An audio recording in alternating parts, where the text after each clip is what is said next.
Astaghfirullah. Bismillahirrahmanirrahim. Assalamualaikum warahmatullahi wabarakatuh.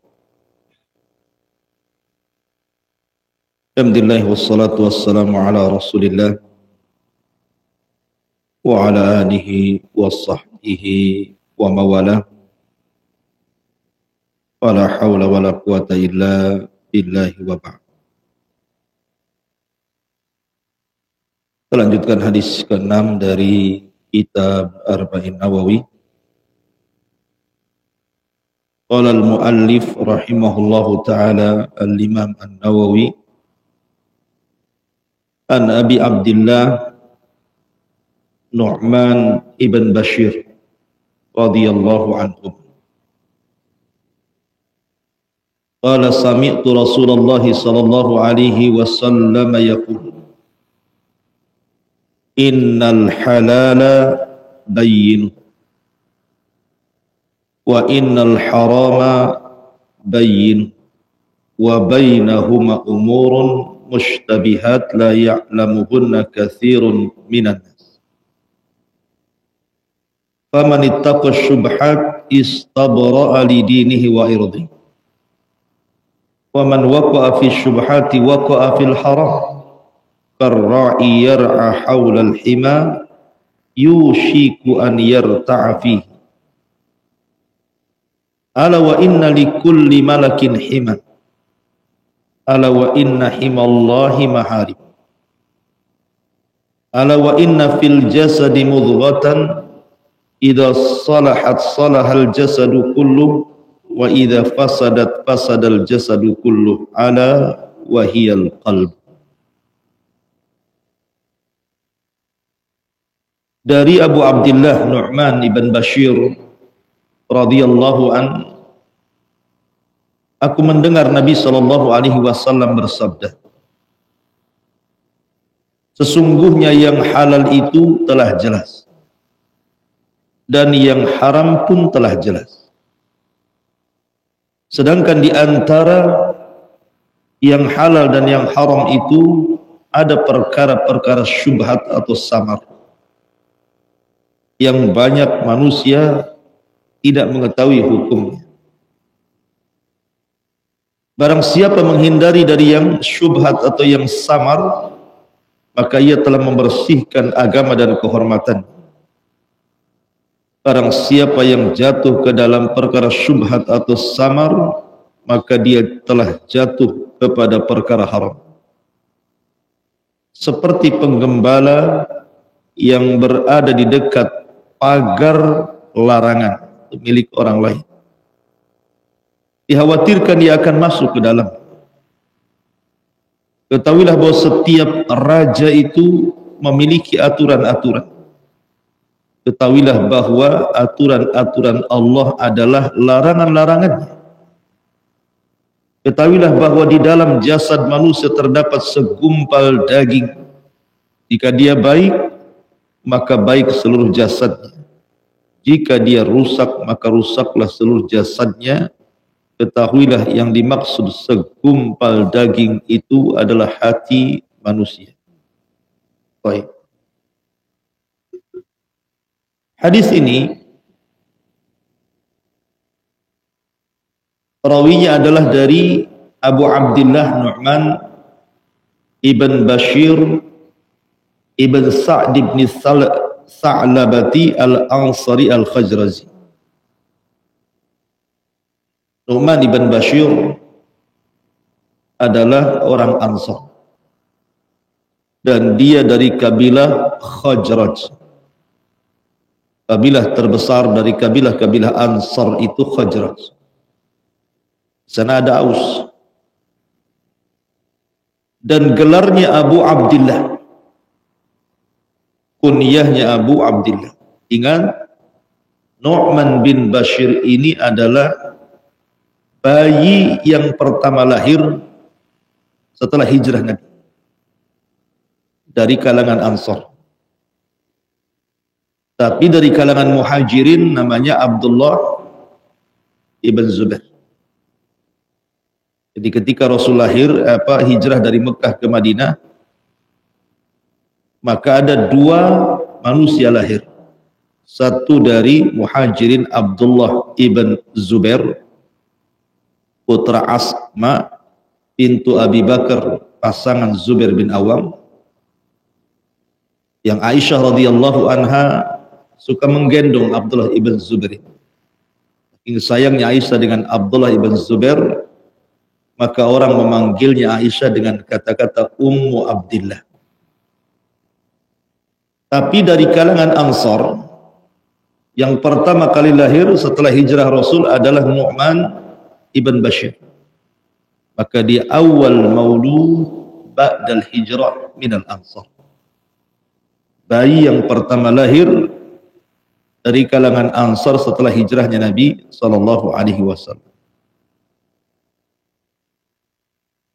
Lah, keluarga Nu'man ibn Bashir, ayahnya seorang sahabat. Bashir ibn Sa'ad seorang sahabat. Dan ibundanya juga sama. Ammarah bintu Rawaha adalah seorang sahabiyah. Dia saudara daripada Abdullah ibn Rawaha ibn Tha'labah. La Nu'man bin Bashir, ketika Nabi SAW datang, maka 14 bulan setelah Rasul di Madinah beliau lahir. Berarti dengan wafatnya Nabi SAW di tahun 11 Hijriah, usia Nu'man bin Bashir belum balik. Karena lahir 2 Hijriah, Rasul meninggal 10 Hijriah. Ya, sekitar 9 tahun usia. Sehingga tidak banyak menimba ilmu dari Rasul karena masih anak-anak. Nah, salah satu hadis yang ia dengar ketika anak-anak adalah hadis yang kita baca ini. Sami'tu, aku dengar. Kebanyakan hadis-hadis Nu'man Bashir ini diambil dari kibarus sahabat. Sahabat-sahabat yang senior. Abu Bakar, Umar, Uthman, dan begitu seterusnya. Dan hadis yang diriwayatkan Nu'man bin Bashir ini mencapai 100 kurang lebih.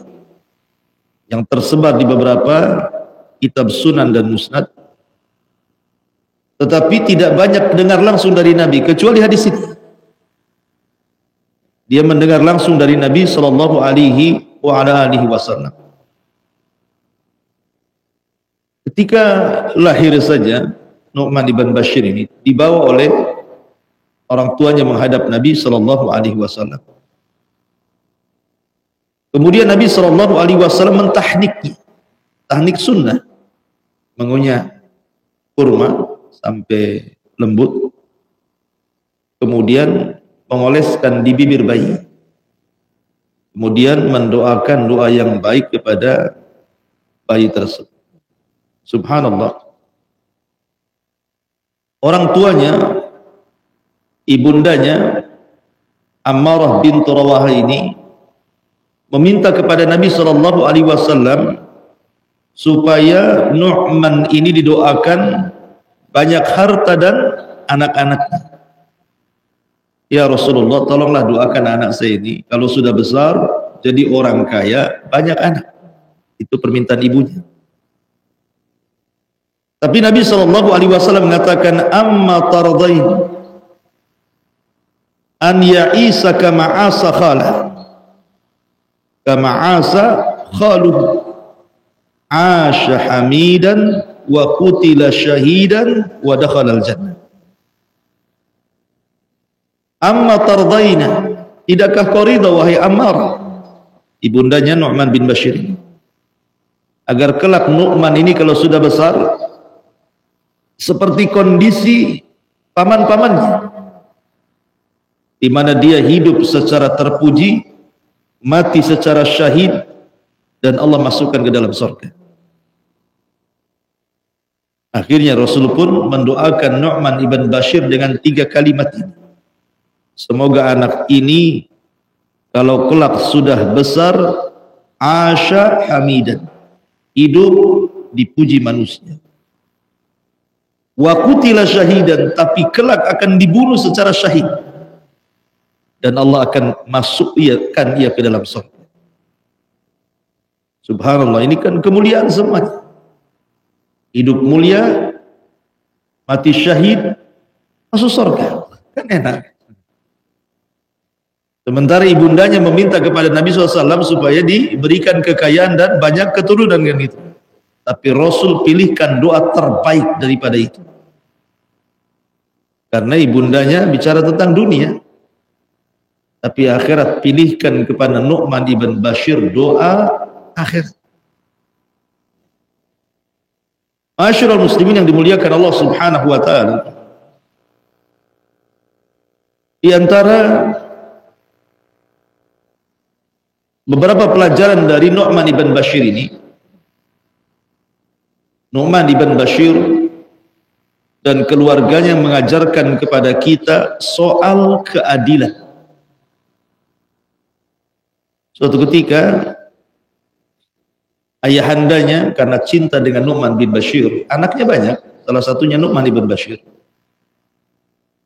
Jadi ayahnya hendak bersedekah memberikan harta kepada Nu'man ibn Bashir. Masalahnya anak-anak yang lainnya tidak diberi. Kadang orang tua kan begitu ya.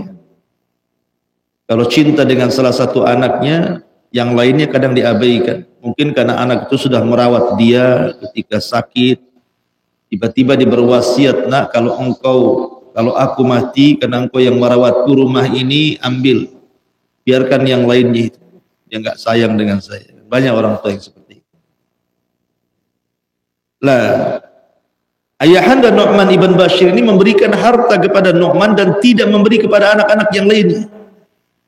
Tapi istrinya Ammarah ibn Rawahah ini kurang setuju. Karena tidak dibagi rata anak-anak.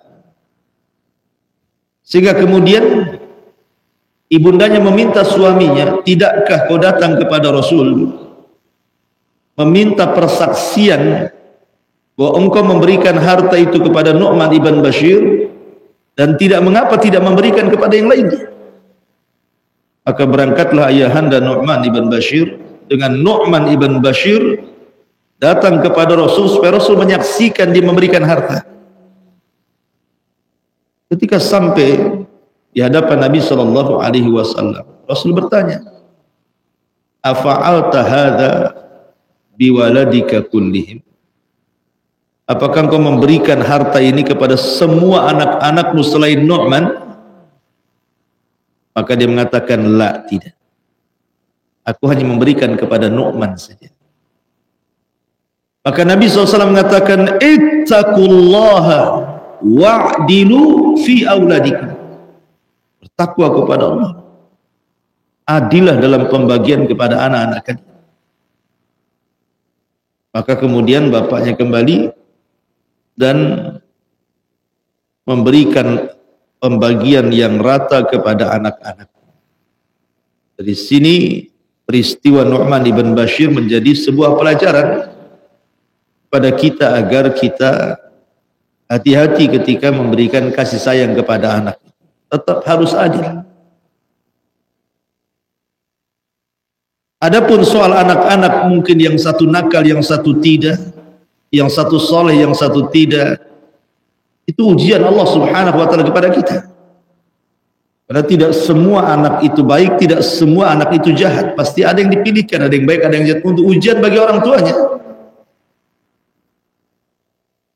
Kemudian di antara kalimat yang luar biasa dari Nu'man ibn Bashir adalah, alastum fi ta'amin wa syarabin ma syi'tum.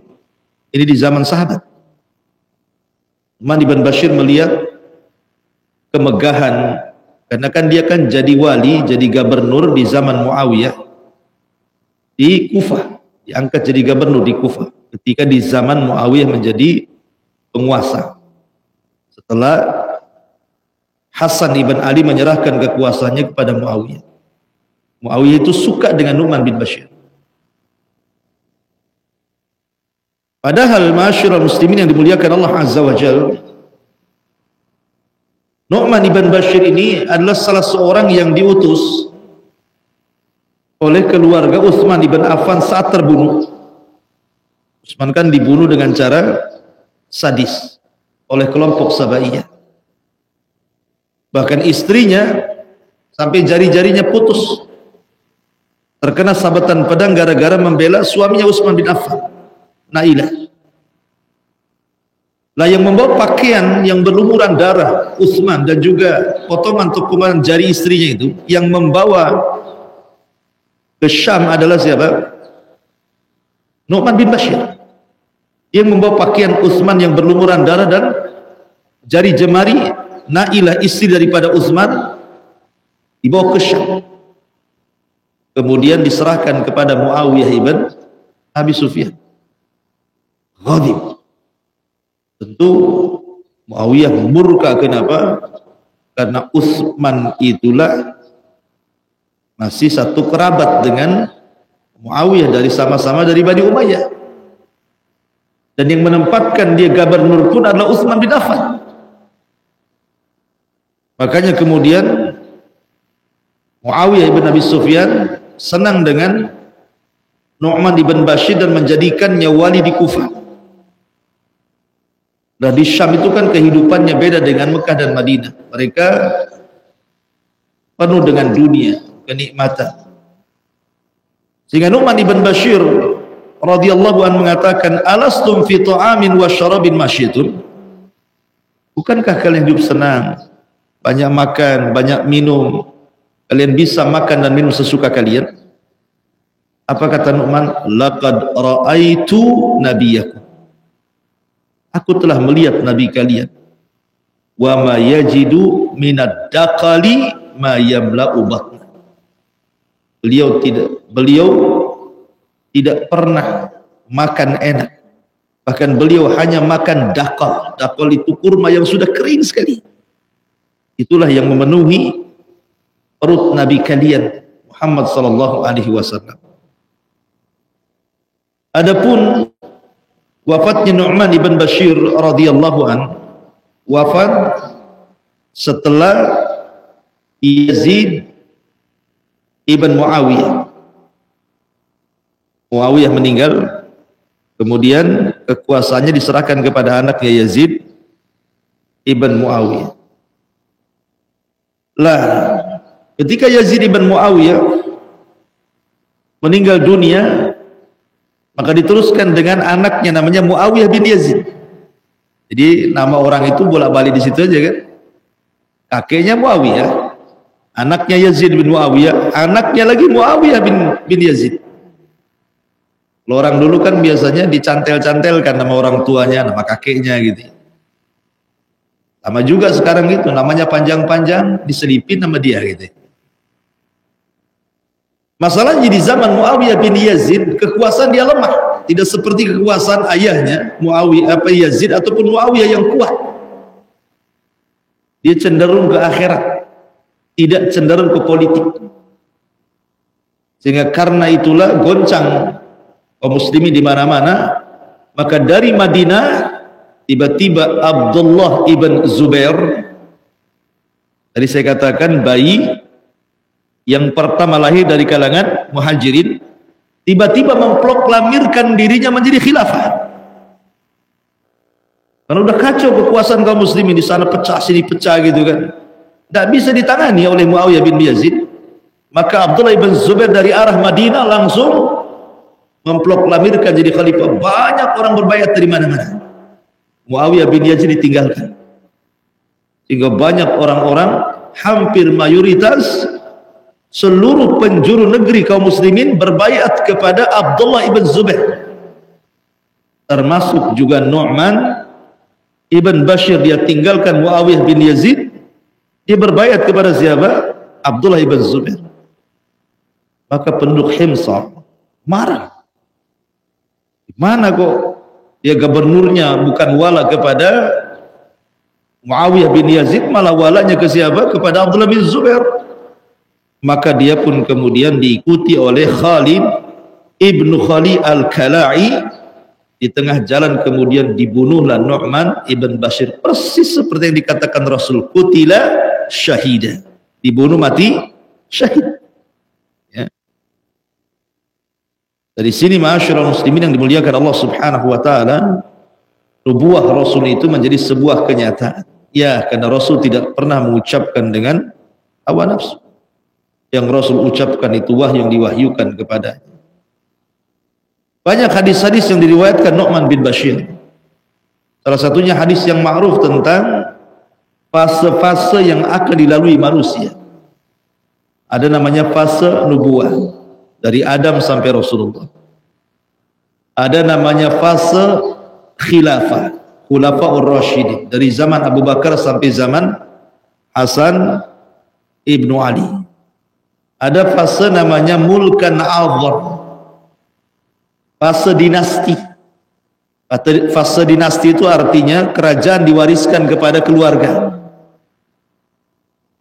Dan itu sejak zaman Muawiyah ibn Abi Sufyan, pengasas daulah Umayyah, sampai runtuhnya Ottoman, Turki Utsmani. Itu masih kerajaan dinasti. Tetapi mereka masih bagus walaupun banyak kezaliman, karena mereka masih mengacu pada syariat Islam. Baru kemudian fase keempat disebut mulkan jabariyah, penguasa-penguasa zalim dan diktator. Sejak runtuhnya Turki Utsmani sampai hari ini, sampai nanti menjelang munculnya fase terakhir kembali ke zaman khilafah, namanya khilafatul Mahdi, kekuasaan dipegang Imam Al-Mahdi. Lah, hadis ini diriwayatkan siapa? Yang meriwayatkan Nu'man bin Bashir. Kemudian juga Nu'man bin Bashir meriwayatkan beberapa hadis, seperti hadis pentingnya seseorang al-amru bin ma'ruf wan nahyi 'anil munkar. Pentingnya bukan hanya mengajak manusia kepada kebaikan, cegah juga kemungkarannya. Kemudian beliau mempermisalkan dengan sebuah kapal. Ya, ini juga hadis juga dari Nu'man bin Bashir, di mana ada kapal dua tingkat. Yang tingkat bawah kalau minta minum ke atas, akhirnya kasihan, merasa terganggu. Yang di bawah kemudian berinisiatif untuk membolongi kapal, ngambil air dari bawah. Ini kalau dibolongi kapal, tenggelamlah kapalnya. Kalau yang dek 2 tidak memberikan teguran kepada yang di bawah, semua tenggelam.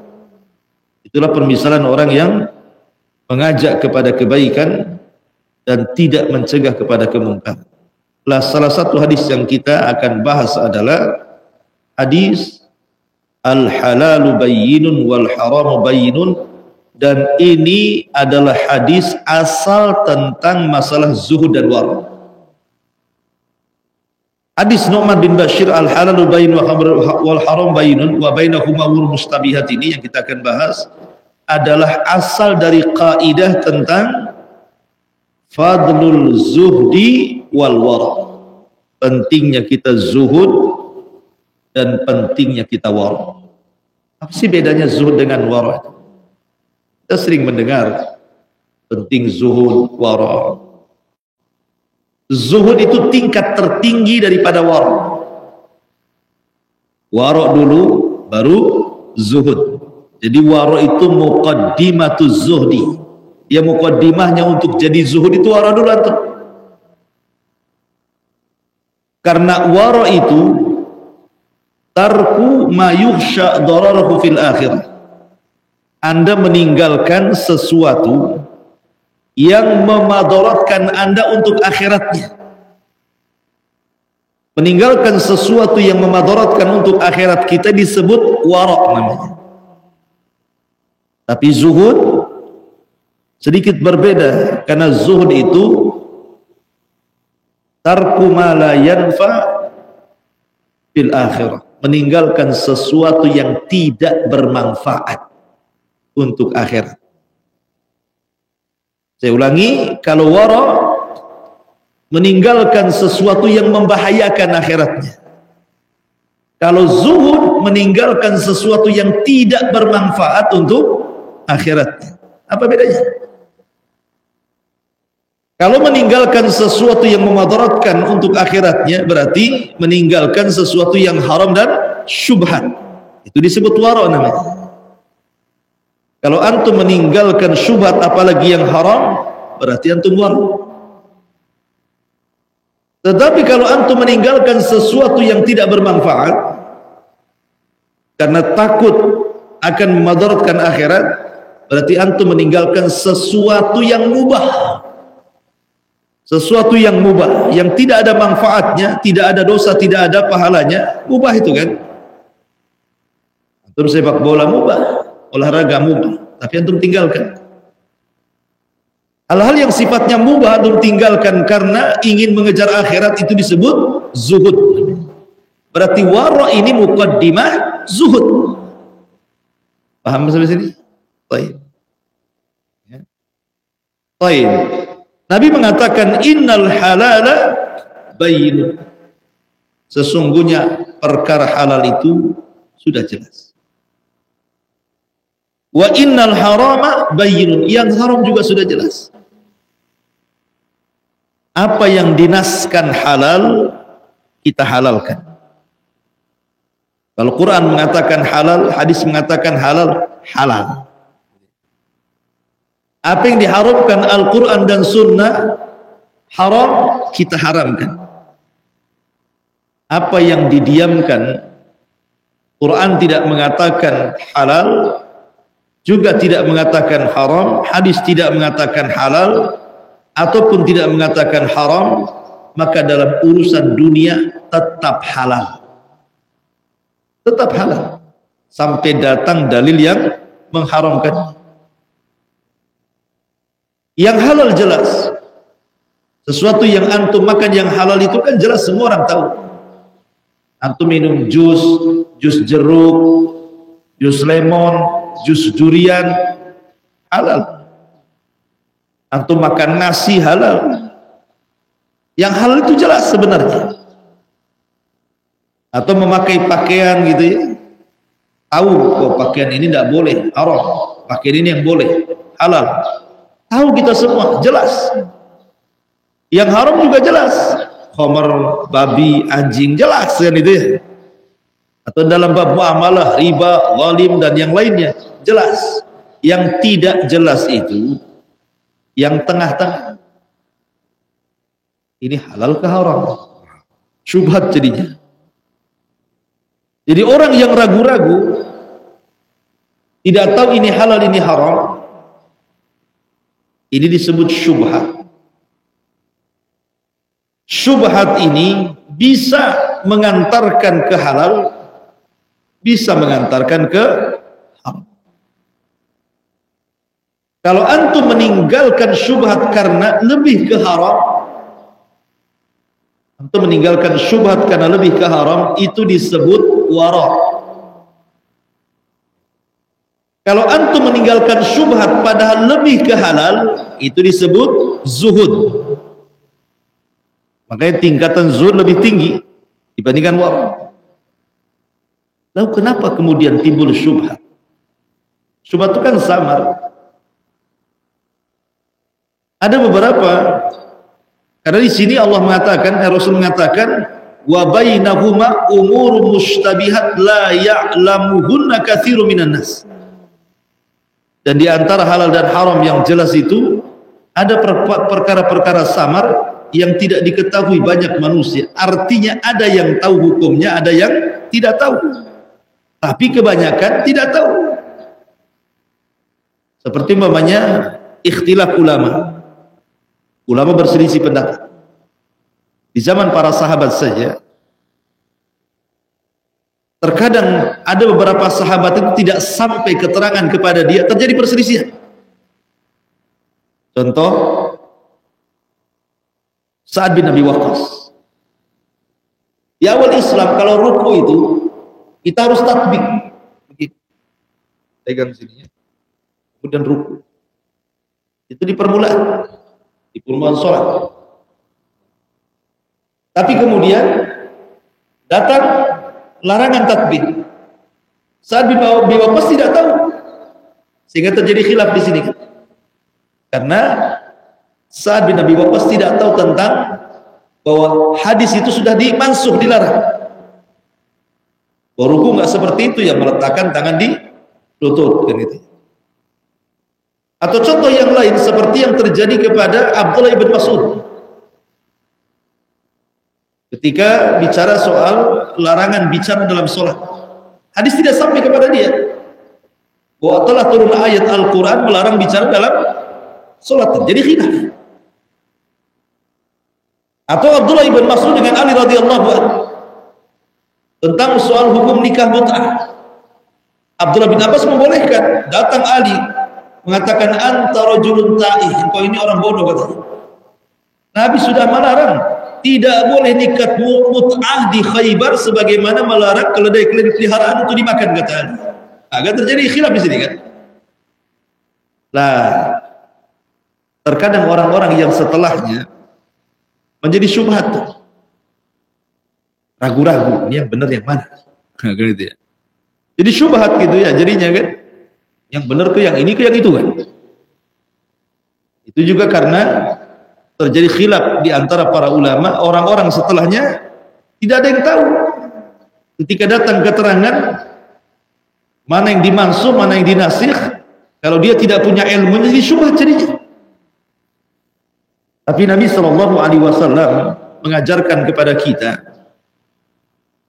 agar kita meninggalkan syubhat. Jauh lebih baik dibandingkan masuk dalam syubhat. Contoh, ketika Nabi SAW hendak pulang ke rumah istri-istrinya, di tengah jalan dia menemukan kurma, jatuh satu butir kurma di jalan. Itu disebut luqatah, dalam bab fikih itu namanya luqatah. Barang jatuh itu luqatah artinya. Boleh seperti namanya di sini antum di belakang ada truk bawa jeruk. Jatuh pula satu butir. Tak mungkinlah truk balik lagi gara-gara satu butir. Rugi dengan bensinnya kan.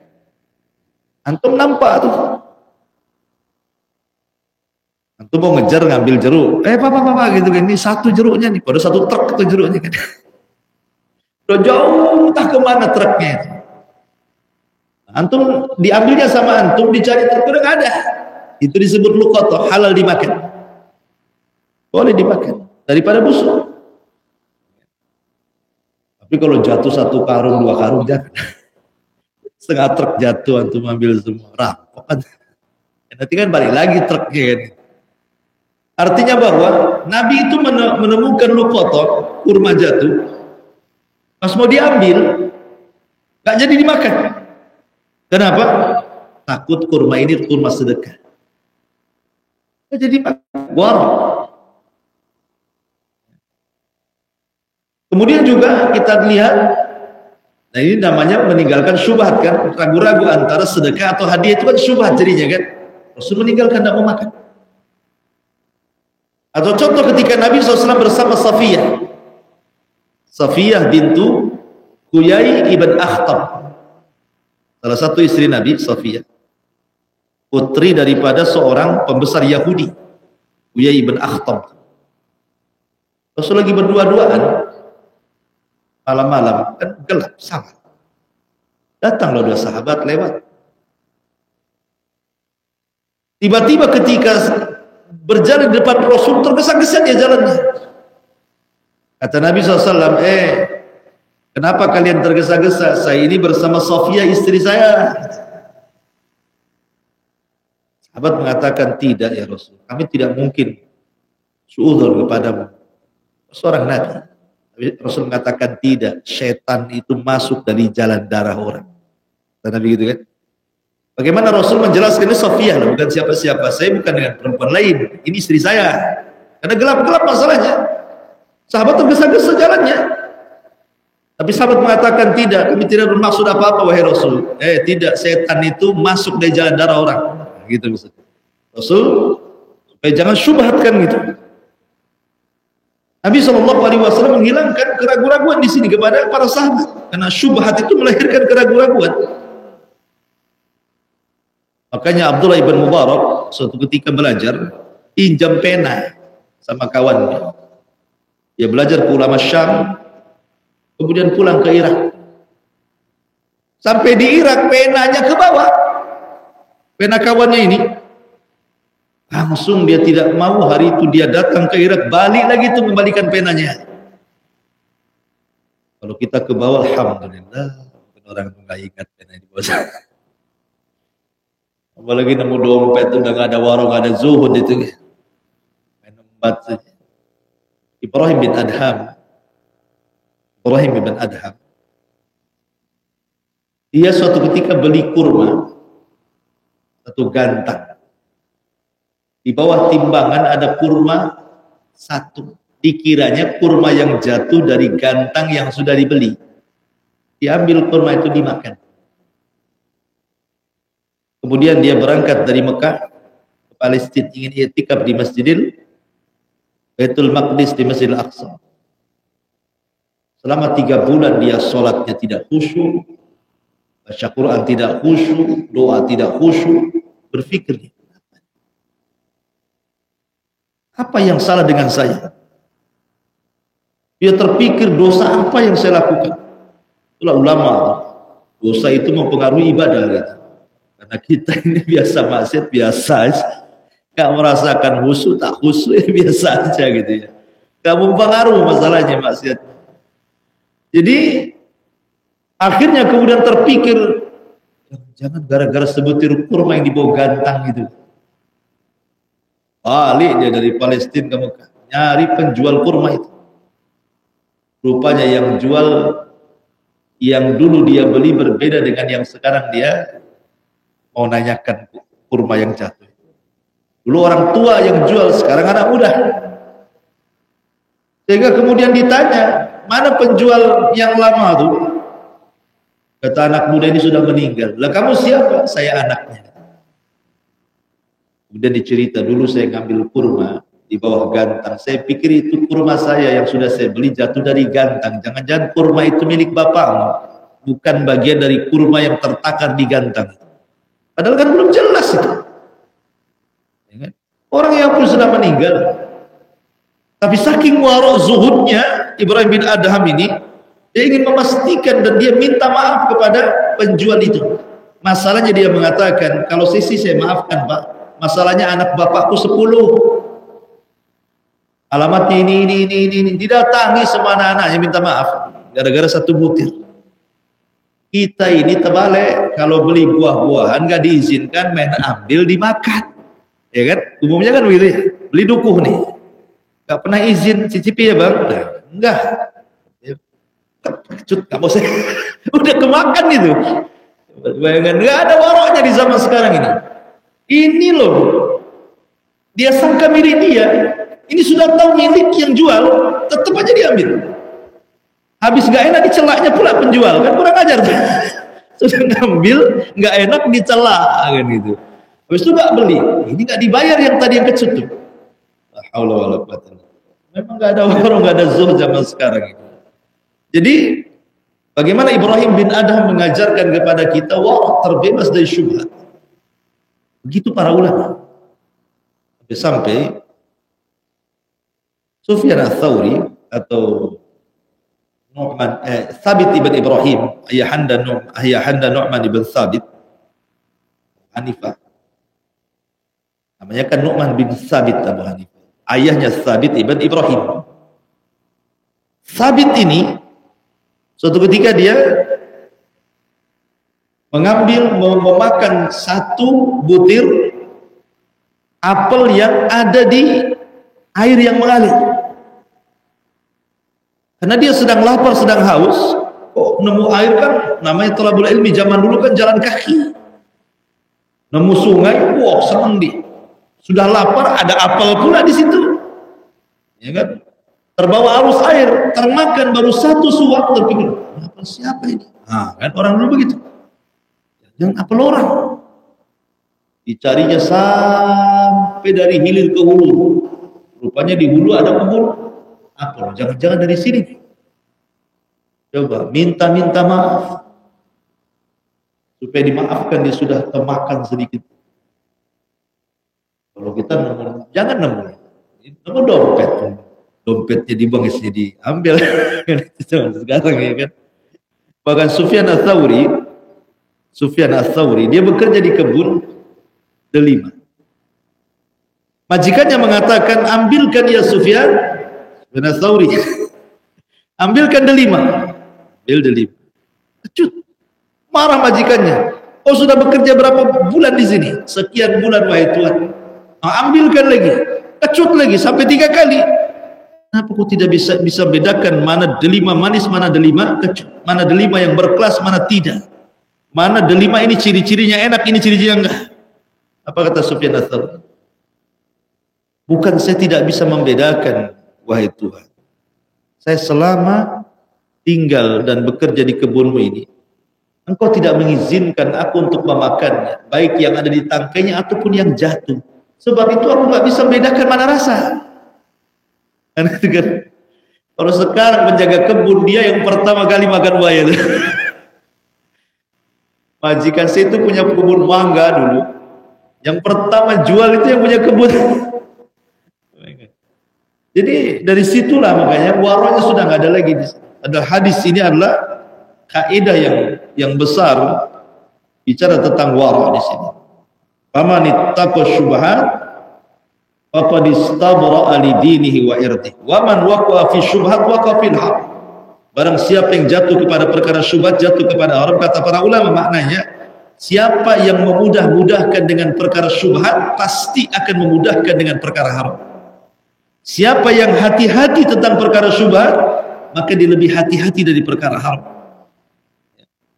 Kemudian Rasul mengatakan, karra yar'a haulal hima yushiku an yarta'a fi. Coba perhatikan, antum punya kebun sebelah sini. Ini kebun tetangga antum gembala kambing. Kalau kambing antum tidak diikat, apa yang terjadi? Bisa saja kambing ini lihat loncat ke tanah tetangga, kan? Mungkin rumputnya lebih hijau, bisa saja masuk tuh. Dan tidak tahu. Kalau kambing itu nggak diikat, artinya apa? Antara ini syubhat, ini haram. Itu maksudnya nih. Ini kan tanah kita, ini tanah orang. Kemudian kita taruh kambing ini di perbatasan. Bisa saja kambing itu loncat ke tanah orang, kan gitu. Ini perkara syubhat, ini perkara haram. Kalau kita sudah dekat-dekat ke syubhat, bisa aja nyemplung ke haram. Makanya di sini Nabi SAW mempermisalkan hadis Nu'man bin Bashir ini, bahwa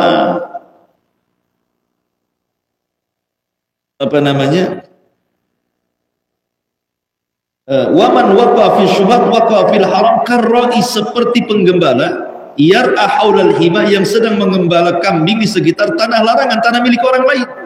Yushiku an yarta, boleh-boleh dia akan mengambil atau loncat ke tanah orang dan jadi haram. Ala wa inna likulli malikin hima, ala wa inna himallah maharim. Ingat, Allah itu punya batasan-batasan, dan batasan-batasannya Allah itu sesuatu yang haram. Terkadang orang memahami waro itu hanya sekedar meninggalkan sesuatu yang membahayakan untuk akhirnya. Tidak, waro juga bukan hanya at-tarku meninggalkan, tapi waro juga berkaitan dengan al-fi'lu, perbuatan. Contoh begini, ada orang yang waro, tidak mau makan riba, tidak mau makan syubhat, tidak mau makan unsur judi, tidak mau makan uang-uang korupsi. Waro di sini dia. Tapi dia tidak wara terhadap kewajiban. Ketika subuh lewat, apa bedanya? Satu sisi dia nggak mau makan riba, tapi sisi lain nggak mau sholat subuh, apa bedanya? Gitu loh. Jadi wara itu bukan hanya sekedar meninggalkan, tapi juga memperbuat perkara-perkara wajib. Meninggalkan yang haram wajib, meninggalkan yang syubhat sunnah, meninggalkan yang mubah ini martabatnya siddiqin, tinggi lagi tuh. Ada 3 tingkatan kan? Orang meninggalkan yang haram wajib, orang meninggalkan yang syubhat sunnah, orang yang meninggalkan yang mubah, oh ini tingkatannya aulia, para wali ini. Makanya kadang ada orang itu tidak mau, memang jujur orangnya di kantor amanah, tapi tidak pernah sholat. Apa bedanya? Meninggalkan yang wajib lebih parah daripada melakukan yang haram. Karena meninggalkan yang wajib bisa kafir, tapi melakukan yang haram belum tentu kafir. Meninggalkan sholat bisa keluar dari Islam, tapi berzina belum tentu keluar dari Islam, kan gitu. Kecuali dihalalkan zina. Makanya penting di sini. Jadi Allah itu punya larangan-larangan. Makanya Umar bin Abdul Aziz. Bayangkan dia masih kecil, belum balik. Umar bin Abdul Aziz itu. Makanya menjadi raja yang luar biasa. Dia telat sholat jamaah gara-gara apa? Sibuk nyisir. Sibuk nyisir di kaca kayak kita kecil-kecil kan itu kan. Oke, apa itu pakai jelly itu apa kan? Sibuk aja. Akhirnya sibuk depan kaca, lewatlah jamaah. Ketika dia datang ke masjid, sudah selesai sholat. Baru dia masuk. Bapaknya marah. Dari mana kamu? Umar bin Abdul Aziz ini ya, sibuk menyisir rambut. Sibuk karena anak-anak zaman dulu, zaman kita aja kan gitu. Sisir aja di sini. Kalau dulu bergaya itu pakai sisir di belakang itu. Kemudian bertingkat jadi dompet. Baru dompet dikasih rantai kapal. Mulai itu zaman kan memang makin zaman itu kan berlalu-lalu kan. Sekarang lain lagi pula bergaya kan. Mulai sobek-sobek, disobekin lututnya, celananya, semacam. Tapi betato kan. Jadi ayahnya marah, saking ingin mendidik anaknya nih. Apa kata ayahnya? La ukallimuka abada. Kalau kau lakukan lagi, aku tidak akan bicara lagi dengan kamu. Habis itu tidak pernah dilakukan lagi. Langsung dicukur rambutnya, pelontos langsung. Gara-gara itu. Ini kan mengajari warok namanya ya. Mengajari warok. Ibunya melihat Umar bin Abdul Aziz nangis pada anak-anak tuh. Dikiranya apa kalau anak-anak sekarang nangis? Apa? Minta jajan. Kan gitu ya. Lapar. Mainannya nggak dibelikan. Oh itu nangis tuh. Dilarang main, nangis. Ini tidak. Umar bin Abdul Aziz ditanya ibunya. Ya bunai lima tabki. Anakku kenapa kau nangis? Ini anak-anak. Apa kata Umar bin Abdul Aziz? Tadzakartul maut. Aku ingat kematian wahai ibu, aku menangis. Ini anak-anak coba ingat mati. Kita ada berubah nggak ingat mati. Hari-hari antum lewat kuburan Tamyang itu ingat mati juga.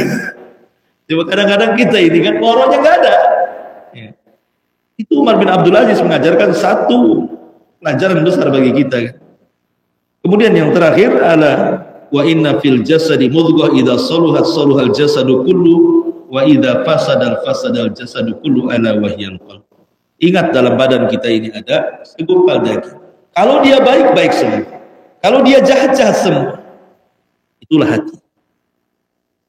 Hati ini, makanya sebenarnya masalah wara itu sebenarnya kata para ulama mudah. Orang menjadi wara itu mudah.